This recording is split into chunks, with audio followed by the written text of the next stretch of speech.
वर्ध्यात केंद्र सरकारच्या CRIFच्या निधीवरून खासदार अमर काळे आणि भाजपमध्ये श्रेयवादाची लढाई सुरू आहे। देवळी पुलगाव इथल्या 3 किलोमीटर रस्त्याला निधी आणल्याचा प्रचार खासदार काळेंनी केलेला आहे, तर आमच्या पाठपुराव्यामुळे निधी आल्याचं भाजप आमदार राजेश बकानेंनी म्हटलेलं आहे।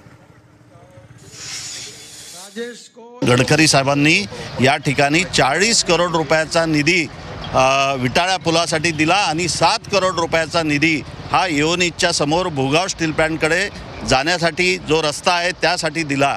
आणि या ठिकाणी असणारे खासदार अमर काळे म्हणतात की हा निधी आम्ही आणला।